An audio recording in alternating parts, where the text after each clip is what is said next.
ವತಿಯಿಂದ ಇಂದು ಕರೆದಿರ್ತಕ್ಕಂಥ ಜಾತಿ ಗಣಿತ ಕುರಿತು ಜಿಲ್ಲಾ ಮಟ್ಟದ ಪ್ರಚಾರ ಸಭೆ. ಈ ಸಭೆಯಲ್ಲಿ ನಮ್ಮ ಇಕ್ಕನಗುತ್ತಿಯ ಪೂಜ್ಯರು ಆಗಮಿಸಿದ್ದಾರೆ. ನಮ್ಮ ಜಿಲ್ಲಾಧ್ಯಕ್ಷರು BM ಪಾಟೀಲರು ಇದನ್ನು ಸಂಘಟನೆ ಮಾಡಿದ್ದಾರೆ. ನಮ್ಮ ಜಿಲ್ಲಾ ಮೀಸಲಾತಿ ಹೋರಾಟ ಸಮಿತಿಯ ಗೌರವ ಅಧ್ಯಕ್ಷರಾಗಿರ್ತಕ್ಕಂಥ MS ರುದ್ರಗೌಡರು ಈಗಾಗಲೇ ಅದ್ರ ಕುರಿತು ಮಾತನಾಡಿದ್ದಾರೆ. ನಮ್ಮ ಇಂಡಿ ತಾಲೂಕು ಅಧ್ಯಕ್ಷರು VH ಬಿರಾದರ್ ಭಾಗವಹಿಸಿದ್ದಾರೆ. ನಮ್ಮ ಸಿಂದಗಿ ತಾಲೂಕು ಅಧ್ಯಕ್ಷರು ಅಂಗರಿಯವರು ಭಾಗವಹಿಸಿದ್ದಾರೆ. ನಮ್ಮ ಬಸವನಬಾಗೇವಾಡಿ ತಾಲೂಕು ಅಧ್ಯಕ್ಷರು ಸಂಜು ಬಿರಾದರ್ ಅವರು, ನಮ್ಮ ವಿಜಯಪುರ ನಗರ ಅಧ್ಯಕ್ಷರು ಶ್ರೀಶೈಲ್ ಬುಕ್ಕಾಣರು ಭಾಗವಹಿಸಿದ್ದಾರೆ. ನಮ್ಮ ಪ್ರಧಾನ ಕಾರ್ಯದರ್ಶಿಯಾಗಿರ್ತಕ್ಕಂಥ ನಿಮ್ಮೂರು ಸೊಲ್ಲಾಪುರ ಅವರು ಭಾಗವಹಿಸಿದ್ದಾರೆ.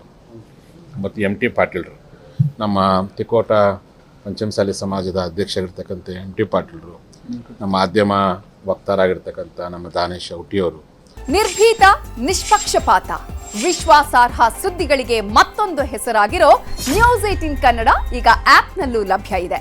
ದಯವಿಟ್ಟು ಇಲ್ಲಿರೋ QR ಕೋಡ್ ಅನ್ನು ಸ್ಕ್ಯಾನ್ ಮಾಡಿಕೊಂಡು ಆಪ್ ಡೌನ್ಲೋಡ್ ಮಾಡೋದಕ್ಕೆ ಮರಿಬೇಡಿ. ನಿಮ್ಮ ಬೆಂಬಲ ಹೀಗೆ ಸದಾ ನಮ್ಮೊಂದಿಗಿರಲಿ. ಧನ್ಯವಾದ.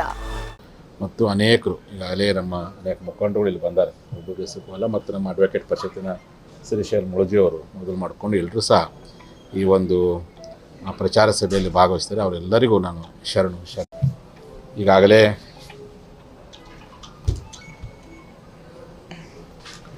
ಲಿಂಗಾಯತ ಪಂಚಮಸಾಲಿಗಳು ಈ ಜಾತಿ ಗಣತಿಯಲ್ಲಿ ಯಾವುದನ್ನು ಬರೆಸ್ಬೇಕು ಅನ್ನೋದು ಕುರಿತು ಜುಲೈ 13ನೇ ತಾರೀಕು ವಿಜಯಪುರದಲ್ಲಿ ನಡೆದಂತಹ ಲಿಂಗಾಯತ ಪಂಚಮಸಾಲಿ ಅಡ್ವೊಕೇಟ್ ಪರಿಷತ್ತಿನ ರಾಜ್ಯ ಕಾರ್ಯಕಾರಿಣಿಯ ಮೊದಲ ಚಿಂತನೆ ಸಭೆಯಲ್ಲಿ ಒಂದು ಸುದೀರ್ಘವಾಗಿರ್ತಕ್ಕಂಥ ಚಿಂತನೆಯನ್ನು ಮಾಡಿ ಚಿಕ್ಕೋಡಿಯಲ್ಲಿ ಸೆಪ್ಟೆಂಬರ್ 14ನೇ ತಾರೀಕು ನಡೆದಂಥ ಲಿಂಗಾಯತ ಪಂಚಮಸಾಲಿ ಅಡ್ವೊಕೇಟ್ ಪರಿಷತ್ತಿನ ರಾಜ್ಯ ಕಾರ್ಯಕಾರಿಣಿಯ 2ನೇ ಚಿಂತನೆ ಸಭೆಯಲ್ಲಿ ಒಂದು ನಿರ್ಣಯವನ್ನು ಮಾಡಲಾಯಿತು. ಅದೇ ನಿರ್ಣಯವನ್ನು 17ನೇ ತಾರೀಕು ಹುಬ್ಬಳ್ಳಿಯಲ್ಲಿರತಕ್ಕಂಥ ಪಂಚಮಸಾಲಿ ಪದಾಧಿಕಾರಿಗಳ ಮತ್ತು ಪಂಚಮಸಾಲಿ ಜನಪ್ರತಿನಿಧಿ ಸಭೆಯಲ್ಲಿ ಅಂಗೀಕರಿಸಲಾಯಿತು. ಅವರೆಲ್ಲರ ಬಹುಮತದ ನಿರ್ಣಯದ ಮೇರೆಗೆ ನಾವೆಲ್ಲರೂ ಸಹ ಜಾತಿ ಕಾಲದಲ್ಲಿ ಲಿಂಗಾಯತ ಪಂಚಮಸಾಲಿಯಿಂದಲೇ ಬರೆಸ್ಬೇಕು ಅಂತೇಳಿ ಸರ್ವಾನುಮತದಿಂದ ಅಂಗೀಕಾರ ಮಾಡಲಾಯಿತು. ಮತ್ತು ನಮ್ಮ ಕುಲ ಕಸುಬು ನಾವೆಲ್ಲ ಕೃಷಿ ಕಾರ್ಮಿಕರಿಂದನೇ ಬದಲಿಸ್ಬೇಕಂತ ಬಹುತೇಕ ನಮ್ಮಲ್ಲಿ ಸಣ್ಣ ಪುಟ್ಟ ಉದ್ಯಮಗಳು ಮಾಡ್ತಾ ಇರ್ಬೋದು. ಆದರೆ ನಮ್ಮ ಸಮುದಾಯದ ಮೂಲ ಕುಲ ಕಸುಬು ಕೃಷಿ. ಹಾಗಾಗಿ ಕೃಷಿ ಮತ್ತು ಕೃಷಿ ಕಾರ್ಮಿಕರಿಂದನೇ ನಮ್ಮ ಕುಲ ಕಸುಬಿನಲ್ಲಿ ಮಾಡುವಂಥ ಬರೆಸುವ ಪ್ರಯತ್ನವನ್ನು ಮಾಡಬೇಕು. ಈ ಕುರಿತು ಈಗಾಗಲೇ ರಾಜ್ಯಾದ್ಯಂತ ಎಲ್ಲ ಕಡೆ ಪಂಚಮಸಾಲಿ ಪ್ರಚಾರ ಸಭೆಗಳನ್ನು ಜಿಲ್ಲಾ ಮಟ್ಟದಲ್ಲಿ ಮಾಡಲಾಗ್ತಿದೆ.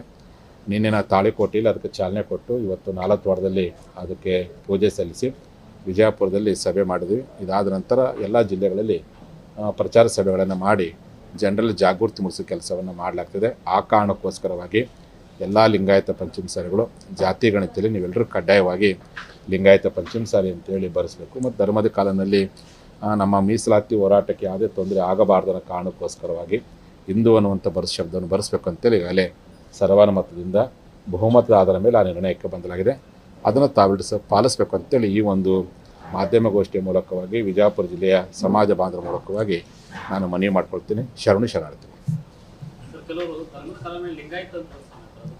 ನಾನು ಅದನ್ನೇನು ಹೇಳಕ್ಕೆ ಹೋಗಲ್ಲ. ಯಾಕಂದರೆ ನಮ್ಮ ಸಮಾಜದ ವಕೀಲರ ಪರಿಷತ್ತು ನಮ್ಮ ಸಮಾಜ ಜನಪ್ರತಿನಿಧಿ ಸಭೆಯಲ್ಲಿ ಬಹುಮತದ ಆಧಾರದ ಮೇಲೆ ನಿರ್ಣಯ ಮಾಡಿದ್ವಿ. ಅದೇ ನಿರ್ಣಯವನ್ನು ನಮ್ಮ ಉಭಯ ಪೀಠಗಳ ಗುರುಗಳು ನಿರ್ಣಯ ಮಾಡಿ ಸಮಾಜ ಸಂದೇಶ ಕೊಟ್ಟರು. ಲಿಂಗಾಯತ ಪಂಚಮಸಾಲಿ 08 ಜಾತಿ ಕಾಲದಲ್ಲಂತೂ ಕ್ಲಿಯರ್ ಕಟ್ ಆಗೈತೆ. ಅದು ಯಾವುದೇ ಭಿನ್ನಾಭಿಪ್ರಾಯ ಯಾವುದೂ ಇಲ್ಲ. ಧರ್ಮದ ಕಾಲದಲ್ಲಿ ಸ್ವಲ್ಪ ಮಟ್ಟಿಗೆ ಜನರಿಗೆ ಗೊಂದಲ ಇತ್ತು. ನಾವೆಲ್ಲ ಅಡ್ವೊಕೇಟ್ ಪರಿಷತ್ತು ಮತ್ತು ನಮ್ಮ ಸಮಾಜದ ಜನಪ್ರತಿನಿಧಿ ಸಭೆಯಲ್ಲಿ ನಮ್ಮ ಮೀಸಲಾತಿ ಹೋರಾಟಕ್ಕೆ ತೊಂದರೆ ಆಗಬಾರ್ದು. ಹಾಗಾಗಿ ಲಿಂಗಾಯತನವಂಥ ಧರ್ಮಕ್ಕೆ ಕೋಡ್ ಸಿಗೋವರೆಗೂ ಈಗಿರುವಂಥ ಹಿಂದೂ ಧರ್ಮದ ಕೋಡ್ ಇದೆ, ಆ ಕೋಡಲ್ಲೇ ಅದು ಬರೆಸ್ಬೇಕು ಅಂತೇಳಿ ಹೇಳ್ತೀವಿ. ಈಗ ಮಠಾಧೀಶರ ಒಕ್ಕೂಟ ಉಚ್ಚಾಟನೆ ವಿಚಾರವಾಗಿ ಕೂಡಲ ಸಂಗಮ ಸ್ವಾಮೀಜಿಯವರ ಬೆಂಬಲಕ್ಕೆ ಉಚ್ಚಾಟನೆ ಮಾಡಿ ಸರಿಯಲ್ಲ ಉಚ್ಚಾಟನೆ ಬಳಿಕ ನೀವು ಕೂಡ ಏನು ಹೇಳಿದ್ರಿ, ಉಚ್ಚಾಟನೆ ಅದು ಕಾನೂನುಬದ್ಧ ಅಲ್ಲ, ಉಚ್ಚಾಟನೆ ಮಾಡಕ್ಕೆ ಬರಲ್ಲ. ಒಂದು ಕಡೆ ಪರ್ಯಾಯವಾಗಿ ಮತ್ತೊಂದು ಪೀಠವನ್ನು ಮಾಡ್ತಾರೆ. ನಾನು ಭಕ್ತರ ತೀರ್ಮಾನವೇ ಅಂತಿಮ ತೀರ್ಮಾನ. ನನ್ನ ಕೂಡಲ ಸಂಗಮದ ಪಂಚಮಸಾಲಿ ಪೀಠವನ್ನು ಭಕ್ತರು ಮಾಡಿದ್ದು 2008 ಸ್ಥಾಪನೆ ಮಾಡಿದ್ದು. ಅದು ಸರ್ವತಂತ್ರ ಸ್ವತಂತ್ರವಾಗಿರ್ತಕ್ಕಂಥ ಪೀಠ. ಹಾಗಾಗಿ ಲಿಂಗಾಯತ ಮಠಾಧೀಶಗಳ ಒಕ್ಕೂಟ ಆಗಿರ್ಬೋದು, ಆಮೇಲೆ ಸಹೃದಯ ಸಂತರ ಒಕ್ಕೂಟ ಆಗಿರ್ಬೋದು, ಎಲ್ಲ ಪೂಜ್ಯರು ನನಗೆ ಆಶೀರ್ವಾದ ಮಾಡಿದ್ದಾರೆ. ಅವರೆಲ್ಲರೂ ಸಮಕ್ಷಮದಲ್ಲೇ ಪೀಠವನ್ನು ಮುಂದುವರಿಸಿರ್ತಕ್ಕಂಥದ್ದು. ಆ ಕಾರಣಕ್ಕೋಸ್ಕರವಾಗಿ ನನ್ನ ಪೀಠಕ್ಕೆ ಒಂದು ಸ್ವಂತ ಜಾಗವನ್ನು ಕೊಡ್ತೀವಿ ಅಂತೇಳಿ ಟ್ರಸ್ಟ್ ಮುಖಾಂತರ ನಮಗೆ ಭರವಸೆ ಕೊಟ್ಟಿದ್ದರು. ಆ ಪೀಠಕ್ಕೂ ಜಾಗವನ್ನು ಕೊಡಲಿಲ್ಲ. ಆಮೇಲೆ ನಮ್ಮನ್ನು ಟ್ರಸ್ಟ್ನ ಅಧ್ಯಕ್ಷ ಮಾಡ್ತೀವಿ ಅಂತ ಹೇಳಿದ್ರು, ಅದನ್ನೂ ಮಾಡಲಿಲ್ಲ. ಹಾಗಾದ್ರು ವೈಯಕ್ತಿಕವಾದ ಟ್ರಸ್ಟ್ ಮಾಡ್ಕೊಂಡಿದ್ದಾರೆ. ನನ್ನ ಪೀಠ ಸ್ವತಂತ್ರ ಪೀಠ, ಭಕ್ತರು ಮಾಡಿರ್ತಕ್ಕಂಥ ಪೀಠ. ಆ ಟ್ರಸ್ಟ್ನವರು ಕೆಲವರು ಜನ ಮಾಡ್ಕೊಂಡಿದ್ರು. ಅಂಥ 1000 ಟ್ರಸ್ಟು ಇಡೀ ಕರ್ನಾಟಕದಲ್ಲದು ಪಂಚಮಸಾಲಿ ಸಭೆ. ಟ್ರಸ್ಟ್ಗಳಿಗೂ ಪೀಠಕ್ಕೂ ಯಾವುದೇ ಸಂಬಂಧವಿಲ್ಲ. ಪೀಠ ಸ್ವತಂತ್ರ. ಕೂಡಲ ಸಂಗಮದಲ್ಲಿ ಮೂಲ ಪೀಠ. ಅಲ್ಲಿ ಎಲ್ಲಿ ಭಕ್ತರು ಆ ಸ್ಥಳವನ್ನು ಎಲ್ಲಿ ಕೊಡ್ತಾರೋ ಅಲ್ಲಿ ಆ ಪೀಠವನ್ನು ಅಲ್ಲಿ ಸ್ಥಳಾಂತರಗೊಳಿಸ್ತೀವಿ. ಅಲ್ಲ, ಅದು ಭಕ್ತ ಸಮಾಜ ಬಾಂಧವರು ಕೂಡಿ ಗುರುಗಳನ್ನ ಬೈಲಲ್ಲಿ ನಾವು ಪೀಠವನ್ನು ಸ್ಥಾಪನೆ ಮಾಡಿದ್ವಿ. ಆ ಪೀಠಕ್ಕೆ ನಮ್ಮ ಸಂಗಮೇಶ್ವರ ಉಚಿತ ಪ್ರಶ್ನೆ ಆಶ್ರಯ ಕೊಟ್ಟರು. ಅಲ್ಲಿ 4 ವರ್ಷ ಇದ್ವಿ. ಆಮೇಲೆ ಇವರು ಪೀಠಕ್ಕೆ ಭೂಮಿ ಕೊಡ್ತೀವಿ ಅಂದರೆ ತಮ್ಮ ಹೆಸರು ಭೂಮಿ ಮಾಡಿಕೊಂಡ್ರು. ಆಮೇಲೆ ನಿಮ್ಮ ಟ್ರಸ್ಟ್ ಅಧ್ಯಕ್ಷ ಮಾಡ್ತೀವಿ ಅಂತ ಅಧ್ಯಕ್ಷನೂ ಮಾಡಲಿಲ್ಲ. ಇದಕ್ಕೆ ನಾನು ಏನು ಮಾಡಿದೆ, ಅಲ್ಲಿ ಕಟ್ಟೋದು ಬೇಡ ಅಂತ ತಿಳ್ಕೊಂಡು ಜನರ ಮನಸ್ಸನ್ನು ಕಟ್ಟೋ ಕೆಲಸ ಮಾಡಿದೆ. ಅದು ಶಾಶ್ವತ ಅಂತ. ಒಂದು ಪೀಠದ ಹೆಸರು ಭೂಮಿ ಇರಬೇಕಾಗಿತ್ತು, ಅಥವಾ ಗುರುಗಳನ್ನ ಅಧ್ಯಕ್ಷ ಮಾಡೋಕ್ಕಾಗಿತ್ತು. ಅದೇನೂ ಮಾಡಲಿಲ್ಲ. ಅದಕ್ಕೆ ಸಮಾಜ ಶಾಶ್ವತ ಅಂತ ತಿಳ್ಕೊಂಡು ಬಸವಣ್ಣರ ತತ್ವ ಜಂಗಮ ತತ್ವ. ಹಾಗಾಗಿ ಸಮಾಜವನ್ನು ಕಟ್ಟುವಂಥ ಕೆಲಸ ಮಾಡಿದೆ. ಅದು ಕಟ್ಟಿದ್ದೆ ಒಳ್ಳೆಯದಾಯಿತು. ಅಲ್ಲಿ ಏನಾದರೂ ಕಟ್ಟುವಂಥ ಕೆಲಸ ಮಾಡಿದರೆ ವಿನಾಕಾರಣ ಕೆಲವು ವ್ಯಕ್ತಿಗಳು ಅದು ಬಿಟ್ಟು ಕೊಡಬೇಕಾಗಿತ್ತು. ಅದಕ್ಕೆ ನಾನು ಕಟ್ಟೋ ಕೆಲಸ ಮಾಡಲಿಲ್ಲ. ಈಗ ನಮ್ಮ ಸಮಾಜ ಹಿರಿಯರು ನಾಳೆ ಶನಿವಾರ ದಿನ ಅವರೆಲ್ಲ ಕೂಡ್ತಾರೆ. ಅವರೇನು ಚರ್ಚೆ ಮಾಡ್ತಾರೆ. ಆಮೇಲೆ ಭಕ್ತಾದಿಗಳು ರಾಜ್ಯ ಮಟ್ಟ ಸಭೆ ಕರಿತೀವಿ. ಭಕ್ತರು ಏನು ತೀರ್ಮಾನ ಮಾಡ್ತಾರೋ ಅವ್ರು ಗುಡಿಸ್ಲಾಗ ಇದ್ಕೊಂಡು ಸಂಘಟನೆ ಮಾಡಿದ್ರೆ ಗುಡಿಸ್ಲಾಗ ಸಂಘಟನೆ ಮಾಡ್ತೀವಿ. ಇನ್ನು ಎಲ್ಲಿ ಇದ್ಕೊಂಡು ಸಂಘಟನೆ ಮಾಡ್ಕೊಂಡು ಅಲ್ಲಿ ಒಟ್ಟು ಕೂಡಲ ಮೂಲ ಪೀಠಕ್ಕೆ ಇಟ್ಕೊಂಡು ಬೇರೆ ಬೇರೆ ಕಡೆ ಶಾಖಾ ಮಠಗಳನ್ನು ಮಾಡುವಂಥ ಕೆಲಸಕ್ಕೆ ತಯಾರಾಗ್ತೇವೆ. ಹಾಗಾಗಿ ನಮ್ಮ ಸಮಾಜವನ್ನು ಎಲ್ಲರೂ ಕೂಡಿ ಕಟ್ಟಿದ್ದಾರೆ. ಒಂದು ಕುಟುಂಬಕ್ಕೆ ಭಿನ್ನಾಭಿಪ್ರಾಯ ಬರೋ ಸಹಜ. ಸ್ವಲ್ಪರು ನಾವು ಟೀಕೆ ಮಾಡಬಹುದು, ಟಿಪ್ಪಣಿ ಮಾಡೋದು, ಏನು ಬೇಕಾದ್ರೂ ಮಾಡ್ಬೋದು. ಅವ್ರು ಯಾರು ಸಹ ಬೇರೆ ಅಂತ ಅನ್ನೋಕ್ಕೋಗಲ್ಲ. ಎಲ್ಲರೂ ನಾನು ಹೊಟ್ಟೆ ಹಾಕ್ಕೊಳ್ತೀನಿ. ನನಗೇನಪ್ಪ ಅಂದರೆ, ನನಗೆ ಇಂಥ 1000 ನೋವು 1000 ತೊಂದರೆ ಬಂದರೂ ಅದ್ರ ಸಹಿಸೋ ಶಕ್ತಿಯನ್ನು ಸಮಾಜ ನನಗೆ ಕೊಟ್ಟಿದೆ. ಆದರೆ ಗುರುಗಳು ನಂದ್ಕೊಂಡು ಕಾಲಕ್ಕೆ ನಮ್ಮ ಸಮಾಜ ಬಾಂಧವರು ಅಂದ್ಕೊಂಡಲ್ಲ, ಅದು ನನಗೆ ಬೇಸರ ಆಗಿತ್ತು. ಆ ಬೇಸರ ನಿವಾರಿಸೋ ಕೆಲಸವನ್ನು ಮತ್ತೆ ಸಮಾಜ ಒಗ್ಗೂಡಿಸೋ ಕೆಲಸವನ್ನು ಎಲ್ಲರೂ ಕೂಡ ಮಾಡ್ತೀನಿ. ಮತ್ತು ಹೆಚ್ಚು ಮಾತಾಡ್ಕೋಗಲ್ಲ. ಲಿಂಗಾಯತ ಮಠಾಧಿಪತಿಗಳು, ನಾನು ಆ ಲಿಂಗಾಯತ ಮಠ ಒಕ್ಕೂಟದ ಉಪಾಧ್ಯಕ್ಷದ್ದೀನಿ. ಆ ಹೋರಾಟವನ್ನು ಶುರು ಮಾಡೋತ್ತಿಂದರೆ ನಾನು 100ಕ್ಕೆ 100ರಷ್ಟು 2 ವರ್ಷಗಳ ಕಾಲ ಮಠವನ್ನು ಬಿಟ್ಟು ಹೋರಾಟ ಮಾಡಿದ್ದೆ. ಉದ್ದೇಶ ಒಂದು ಅಲ್ಪಸಂಖ್ಯಾತ ಸ್ಥಾನಮಾನ ಸಿಗುತ್ತೆ, ಎಲ್ಲರ ಅನುಕೂಲ ಆಗುತ್ತೆ ಅಂತೇಳಿ. ಈಗ ನಾನು ಮೀಸಲಾತಿ ಹೋರಾಟ ಶುರು ಮಾಡೀನಿ. ನನ್ನ ಮೀಸಲಾತಿ ಹೋರಾಟಕ್ಕೆ ತೊಂದರೆ ಆಗಬಾರ್ದು ಕಾರಣಕ್ಕೆ ನಮ್ಮ ಸಮಾಜದ ಹಿರಿಯರು ಮತ್ತು ವಕೀಲರ ಪರಿಷತ್ತಿನ ಒಂದು ತೀರ್ಮಾನ ಮಾಡಿವಿ. ಹಾಗಾಗಿ ನನ್ನ ಪ್ರಾಣ ಪಂಚಮಸಾಲಿ, ನನ್ನ ಆತ್ಮ ಲಿಂಗಾಯತ, ನನ್ನ ಕಾಯ ಕೃಷಿ, ಈ 3 ತತ್ವದ ಹಿನ್ನೆಲೆ ಒಳಗೆ ಸಮಾಜನ ಸಂಘಟನೆ ಮಾಡ್ಕೊತಿದ್ದೀನಿ. ಸೈದ್ಧಾಂತಿಕ ಭಿನ್ನಾಭಿಪ್ರಾಯ ಎಲ್ಲ ಕಾದ್ರದು ಅದು ನನ್ನ ತಂತು. ಈಗ ವೀರಶೈವ ಅಂತ ಅನ್ನೋರು ಲಿಂಗಾಯತ ಕಡೆ ಬರಕತ್ತಾರೆ. ನಮ್ಮ ಪೀಠದ ದೊಡ್ಡ ಸಾಧನೆ ಏನಪ್ಪ ಅಂದರೆ, ವೀರಶೈವ ಪಂಚಮಸಾಲಿ ಎನ್ನುವಂಥ ಕೆಲವು ಮನಸ್ಸುಗಳು ಅವರೆಲ್ಲರೂ ಸತ್ಯದರಿವಾಗಿ ಲಿಂಗಾಯತ ಪಂಚಮಸಾಲಿ ಅಂತ ಬಂದಿದ್ದೇ ಭಾಳ ದೊಡ್ಡ ಬೆಳವಣಿಗೆ. ಲಿಂಗಾಯತ ಬಿಟ್ಟು ಪಂಚಮಸಾಲಿ ಇಲ್ಲ, ಪಂಚಮಸಾಲಿ ಲಿಂಗಾಯತ ಇಲ್ಲ. ಆ ಕಾರಣಕ್ಕೋಸ್ಕರವಾಗಿ ನಾಳೆ ಧರ್ಮದ ಮಾನ್ಯತೆ ಸಿಕ್ಕಾಗ ಮತ್ತೆ ನಾವೆಲ್ಲರೂ ಸೇರ್ಕೊಂಡು ಆ ರೀತಿ ಆಗ್ತೀವಿ. ಈ ಸದ್ಯಕ್ಕೆ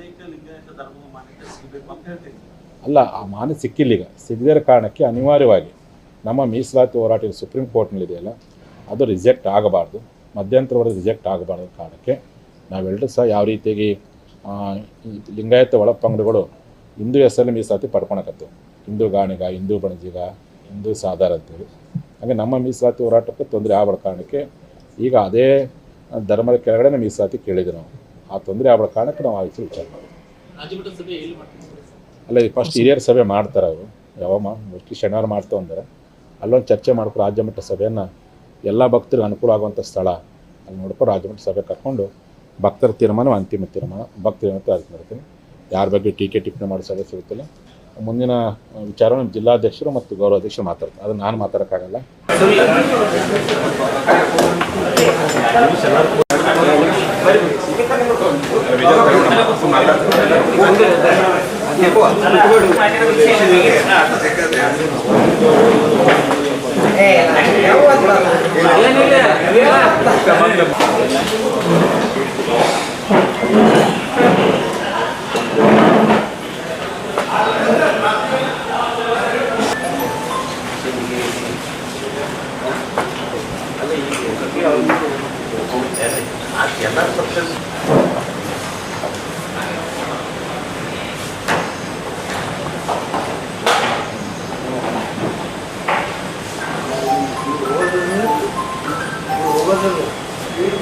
ಕನ್ನಡ ಮಾತಾಡ್ತಿರ್ತೈತೆ ತಿಂತಾರ ಅವರು. ಜೈ ಪಂಚಮಸಾಲಿ ಹೋರಾಟ ಭಗವಾನ್ ಬಸವೇಶ್ವರ ಮಹಾರಾಜ್ ಕಿ ಜೈ ಪಂಚಮಸಾಲಿ.